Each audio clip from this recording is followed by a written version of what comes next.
There's no doubt the level of money printing is going to be immense. There's no question where all of this is going.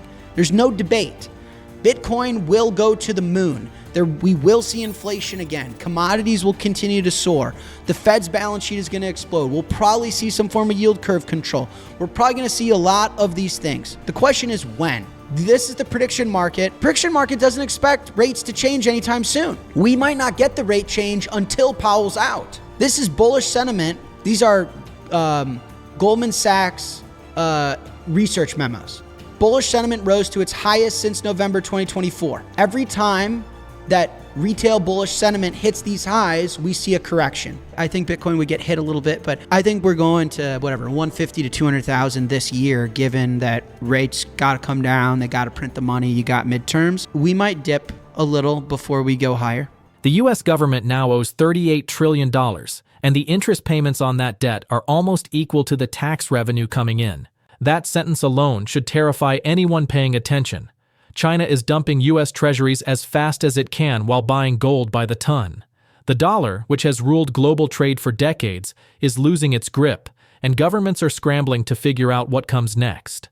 Stock markets are not crashing because the government keeps stepping in to prop them up, but that safety net is becoming more obvious and more desperate with each passing month. Bitcoin is caught in the middle of this mess, but not in the way most people think.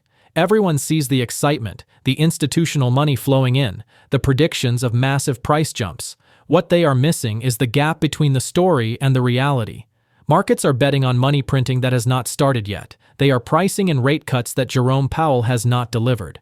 This gap is dangerous because when markets run ahead of what is actually happening, they set themselves up for a brutal correction. Jack Mallers believes most people are ignoring a warning sign.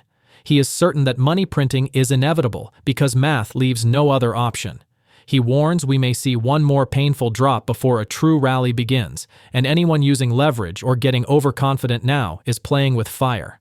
Let's hear from Jack Mallers. The United States has to do two things. It has to bring its costs down, which it will by lowering rates. It doesn't give a about commodity inflation. It doesn't give a about inflation generally. The math is the math. The costs have to come down. The only thing they can control without losing elections is the interest costs. And so rates got to come down. And the other is the growth has to come up. Because listen, if you got to grow your receipts, you got to grow your tax income. And it's going to be really hard to grow your tax income if everyone's unemployed. So the amount of money printing, guys, is going to dwarf COVID. I'm telling you now, just run the math. Maybe next episode, I'll do that math for you. Run the math yourself. It's going to dwarf COVID. You're going to have to print enough money to do wartime spending on AI, national defense. We already know our national defense budget's going from $1 trillion to $1.5 trillion, a 50% increase. By the way, everyone college educated, white collar, is unemployed. How are they going to pay off their mortgage? How are they going to pay off their car note? How are they going to pay off their credit cards?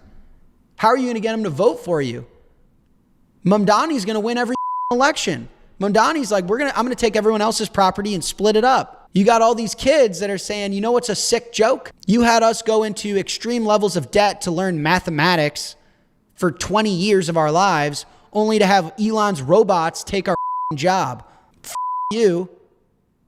I'm going to elect the guy that's going to take everyone else's property and split it up. So the only way to paper that over is more money printing. Now, to end it, slow and steady wins the race. So all this to say, what are we living through right now? The stock market's being nationalized. It's diverging from US dollar liquidity. So we're living in this weird world. We're living in the best timeline. The world's changing rapidly in front of us. The US is going through a debt crisis. The world is going through a debt crisis. We're getting back to being governed by Mother Nature, back to neutral reserve assets, back to technology, back to distributed networks, back to ethics, principles, morals, back to who humans are meant to be, in my opinion. But I don't think Bitcoin's ready to take off yet. I want to end this with a little bit of caution. Slow and steady wins the race, the tortoise and the hare. A wise man once said this differently. It's stay humble and stack sats. And my point is, I think that markets right now are front running themselves a little bit, because if you listen to this episode or you read the news, I mean, it's there's no doubt the level of money printing is going to be immense. There's no question where all of this is going. There's no debate. Bitcoin will go to the moon. We will see inflation again. Commodities will continue to soar. The Fed's balance sheet is going to explode. We'll probably see some form of yield curve control. We're probably going to see a lot of these things. The question is when. This is the prediction market. The prediction market doesn't expect rates to change anytime soon. We might not get the rate change until Powell's out. This is bullish sentiment. These are Goldman Sachs research memos. Bullish sentiment rose to its highest since November 2024. Every time that retail bullish sentiment hits these highs, we see a correction. Okay? Another one. Goldman's marquee client poll shows bullishness at levels seen only 3 other times in the past decade. In late 2017, remember, Bitcoin took a little bit of a dip after that. Late 2020, took a little dip. Late 2024, took a little dip. 2 of those instances, markets experienced a correction within 3 months. And then this last one, market sentiment has kicked off 2026 on a very strong note. Our risk appetite indicator has accelerated to a 0.9, a 96th percentile, reading historically the highest level since early 2025. At these levels, small pullbacks tend to become more frequent and outsized equity returns are rarer. Now, this to me is the most telling. This is from the Bitcoin layer. Shout out Nick. I love his stuff. The S&P 493, so we all know the S&P 500 and the Mag 7 that dominates the S&P 500. So the S&P 493, the companies that aren't the Mag 7, they have been outperforming the Mag 7 since November. And to me, this tells me that the AI trade is running a little dry. How do you bet on AI? You take the Mag 7. Give me Google, give me Meta, give me Amazon, right? So the fact that the 493 are outperforming the 7, AI is running dry. What's another way to say AI is running dry since all of this is getting nationalized? US dollar liquidity is running dry, guys. Yes, it's bottoming. Yes, the Fed stopped QT. They have not started really printing the money yet. Rates are not expected to be cut because Jerome is fighting with Trump. I think the markets are getting ahead of themselves. Slow and steady wins the race. I would not be surprised if the markets washed people out one last time before Valhalla. I'm just calling it how I see it. I think we've reached peak ponzenomics. True interest expense is greater than receipts. They got to get rates down. Commercial banks have to start lending. They've fully nationalized certain parts of the U.S. stock market where it is no longer an expression of currency debasement. Bitcoin is one of the last standing vehicles of true currency debasement, true free markets, true property rights. All extremely bullish. But I don't think we're ready for takeoff yet. I be cautious because I see a lot of people talking about leverage and treasury company. Just be careful. Just be careful. I wanted to squeeze this one in here. Miners are slightly net short. Retail is slightly net long. That's typically also a bearish sign. Okay? So just be careful. Mallers makes clear the U.S. government's interest expenses are nearing its tax receipts, a situation that's unsustainable. The only way out is more money printing and lower rates, but the Fed hasn't started this yet. The market is acting like the money is already flowing. Goldman Sachs reports show bullish sentiment at the highest levels since late 2024. Every time sentiment hit these peaks in the past decade, corrections followed within 3 months.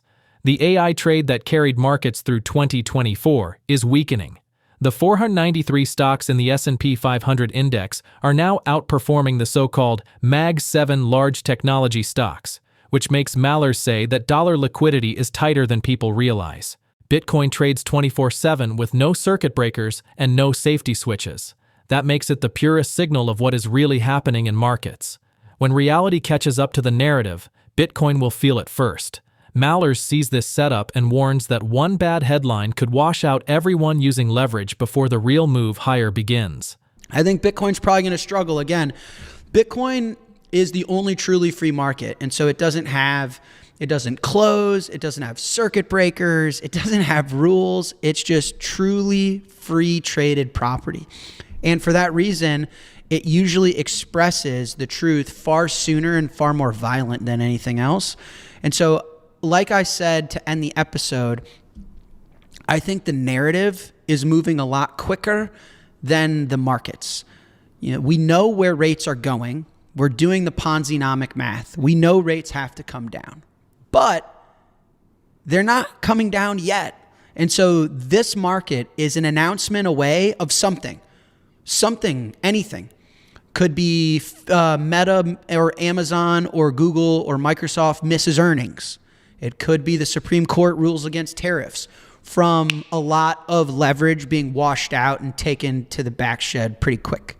So I would just be a little careful. And you know what's really funny? When Dylan and I were at the Bears game, I said on the episode tomorrow, I'm going to be a little wary. Bitcoin doesn't look like it has enough follow-through strength, and that just tells me that dollar liquidity is tighter than people are giving credit for. The narrative is moving quicker than the market. And then by the time we walked out of Soldier Field last night, Bitcoin was at 92,000. And I was like, damn it. I wish I was able to call it before and look smart in front of all of our followers. But the Bitcoin market beat me to it by about 12 hours or whatever the math on that was, 18 hours. So yeah, I think Bitcoin would get hit a little bit, but I think we're going to 150 to 200,000 this year, given that rates got to come down. They got to print the money. You got midterms, but we might dip a little before we go higher. Who knows? Bitcoin's property rights are so entrenched that it's literally words in your head. It's a very cool idea because, I'm sitting in this house, right? Someone could kill me and just take the house. I have a bunch of gold, let's say. I don't own any gold, but let's say I had a bunch of gold in a vault. Someone could kill me and take the gold in the vault. What's really interesting about Bitcoin is I have a bunch of Bitcoin as memorized words in my head. The only way to not get the Bitcoin is to kill me.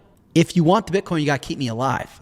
And that's really cool. That's the level of property rights Bitcoin has is so entrenched. It's crazy. And so it's remarkable.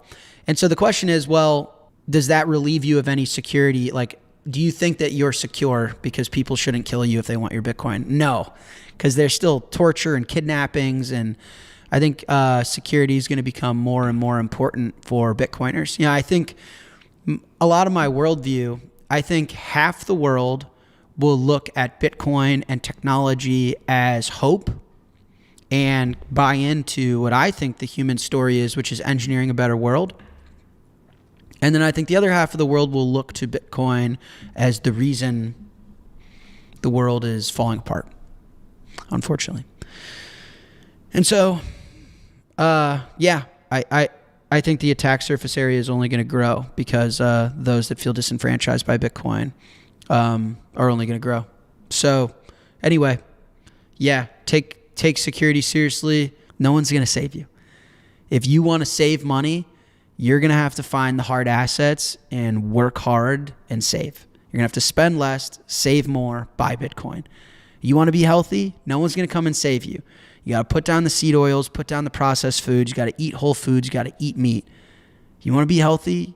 You got to find time to exercise, take care of yourself. I think opposing institutional adoption is silly. Opposing any adoption is silly. If Bitcoin's neutral money, then anyone can use it. Institutions, people you love, people you hate. I never understand when people say, I don't want these people using Bitcoin. It's like, well, do you know what you own? You own the one asset where no one can stop anyone from using it. That's the whole point. What do you think of the Coinbase Clarity Act stuff? Snooze fest. Who cares? I mean, all that stuff, in my opinion, it's super fiat. Coinbase has been for a while now, tried to create regulatory moats for themselves, tried to create a lead for themselves and then protect it with rules and regulate. I mean, they're recreating the existing bank lobbying, but for crypto. And Bitcoin doesn't need any more clarity or any more rules. They're looking for clarity on their prediction markets and their tokenized stocks and their smart contract, this and that. They want the clear ahead to create a bunch of tokens, allow people to gamble more on their casino. Bitcoin has been clear for years now. It doesn't need any more clarity. If anything, we can squeeze in things like protecting developers, protecting people's right to write code. But I don't know, all these big lobbying corporations that are trying to entrench themselves with competitive advantages in doing like degenerate crypto shit. I don't give a about that. Nor, I don't know. What's that, that meme, like, sorry that happened to you, or happy for you, like, but I'm not reading that. Yeah, sorry that happened to Coinbase, or I'm happy that they get their regulatory lobbying moat, but like, I'm not following that. I have no interest. It has nothing to do with Bitcoin at the end of the day. My interest is in Bitcoin. Mallers sees a future in which the old financial system breaks down and hard assets return to dominance. He talks about getting back to neutral reserve assets, back to technology, back to distributed networks that governments cannot control. The nationalization of U.S. stocks is happening right before our eyes. AI companies are being propped up by government funding, creating a fake market that diverges from real dollar liquidity.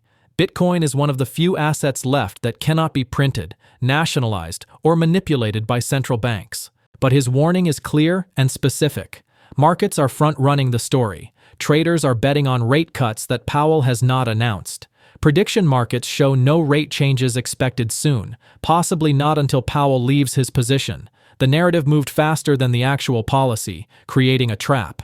If the Supreme Court rules against Trump's tariffs, if a big tech company misses earnings, if any negative shock hits, over-leveraged positions will get wiped out fast. He points to specific data that worries him and ties it to the current environment. Miners are slightly net short, while retail is slightly net long. That is usually a bearish setup in the short term. Goldman's client polls show bullishness at levels that historically led to pullbacks. The S&P 493 outperforming the Mag 7 since November signals that the AI trade is losing steam and liquidity is drying up. Mallers emphasizes staying humble and stacking sats. He expects the Federal Reserve will expand its balance sheet, lower rates, and Bitcoin will benefit, but warns another shakeout could happen first. The math is simple. True interest expenses are almost equal to receipts. Commercial banks need to resume lending. The government has to lower rates. There is no other path forward. Bitcoin sits at the end of that path as the only truly free market left, the only asset with real property rights that cannot be seized or inflated away. Mallers is confident in the long term, but warns markets may wash out the overconfident one more time before the rally. So here is the question. Do you think Bitcoin will survive one more washout before the real rally begins? Or is this time actually different? Please leave your thoughts in the comments below. Thanks for watching. Don't forget to like and subscribe.